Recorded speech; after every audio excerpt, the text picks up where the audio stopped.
Real estate में invest करते वक्त एक सवाल सबके सामने आकर खड़ा हो जाता है, 2 BHK लें या 3 BHK। देखिए, ये सिर्फ एक कमरे का फर्क नहीं है, ये दो अलग अलग इन्वेस्टमेंट स्ट्रैटेजीज की सीधी टक्कर है। तो चलिए आज इस महामुकाबले को जरा गहराई से समझते हैं। क्या एक बड़ा घर हमेशा ही एक बेहतर इन्वेस्टमेंट होता है? ये वो सवाल है जो हर किसी के मन में आता है, और इसका जवाब शायद आपको थोड़ा हैरान कर दे। साल 2026 में ये सवाल इंडियन रियल एस्टेट का यक्ष प्रश्न बन चुका है। पता है क्यों?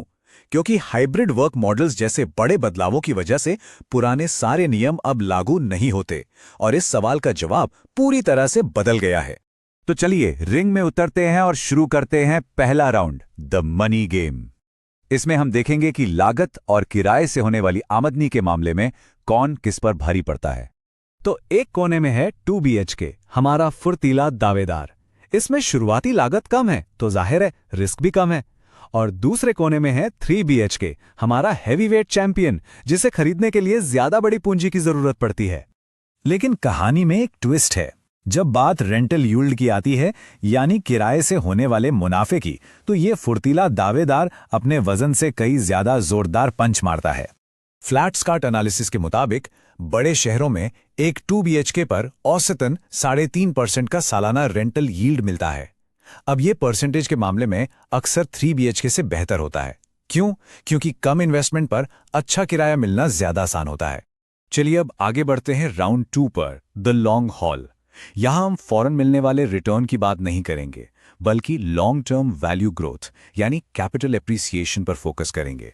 देखिए, महामारी के बाद की दुनिया ने स्पेस यानी ज्यादा जगह की एक नई डिमांड पैदा कर दी है।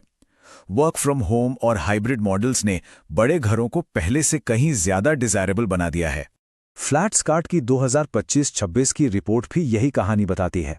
आज के समय में 45% से ज्यादा घर खरीदार 3 BHK या उससे बड़े घरों की तलाश में हैं। उन्हें एक एक्स्ट्रा कमरा चाहिए जो होम ऑफिस या बच्चों की स्टडी के काम आ सके। तो ये कैपिटल एप्रिसिएशन आखिर है क्या? बिल्कुल आसान शब्दों में, ये वक्त के साथ आपकी प्रॉपर्टी की कीमत में होने वाली बढ़ोतरी है। मतलब जब आप अपनी प्रॉपर्टी को खरीदी हुई कीमत से ज्यादा में बेचते हैं तो उस पर जो मुनाफा होता है वही कैपिटल एप्रिसिएशन है। और यहीं पर हमारे हैवीवेट चैंपियन यानी 3 BHK की असली ताकत सामने आती है। लंबी अवधि में एक 3 BHK की रीसेल वैल्यू अक्सर छोटे फ्लैट्स के मुकाबले कहीं ज्यादा तेजी से बढ़ती है। और अब आते हैं राउंड 3 पर, द पीपल फैक्टर।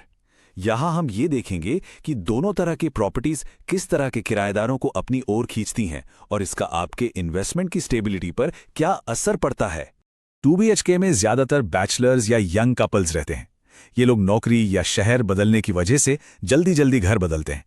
वहीं दूसरी तरफ 3 BHK में आमतौर पर बच्चे वाले परिवार रहते हैं जो बच्चों के स्कूल की वजह से एक ही जगह पर 3 से 5 साल तक आराम से टिकते हैं। लेकिन किराएदारों का बार बार घर बदलना अपने साथ कुछ छिपे हुए खर्चे भी लाता है। जैसे आपको बार बार ब्रोकरेज देनी पड़ती है, हर नए किराएदार के आने से पहले रिपेयर और पेंटिंग का खर्च होता है, और सबसे बड़ा नुकसान उन महीनों का होता है जब घर खाली रहता है और किराया नहीं आता। 3 राउंड के बाद मुकाबला काफी बराबरी का लग रहा है ना? लेकिन रुकिए, एक ऐसा निर्णायक फैक्टर है जो इस पूरे खेल का पासा पलट सकता है। तो इस जबरदस्त मुकाबले का असली विजेता कौन है, 2 BHK या 3 BHK? यकीन मानिए जवाब आपको चौंका देगा। विजेता का चुनाव उसके साइज से नहीं बल्कि उसके जिप कोड से होता है। याद रखिए, रियल एस्टेट में लोकेशन ही सब कुछ है। ये टेबल देखिए, ये पूरी कहानी को बिल्कुल साफ कर देती है।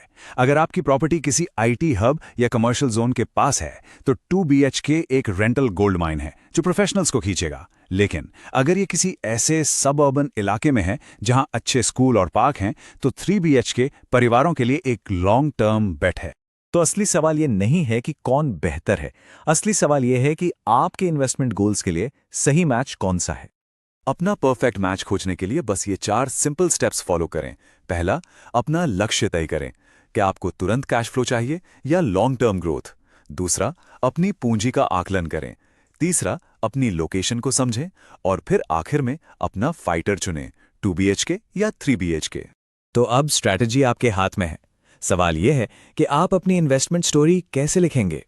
अगर आपको ये इन्वेस्टमेंट शोडाउन दिलचस्प लगा तो ऐसे ही डेटा पर आधारित रियल एस्टेट इनसाइट्स के लिए फ्लैट्सकार्ट को लाइक, शेयर और सब्सक्राइब करना बिल्कुल न भूलें।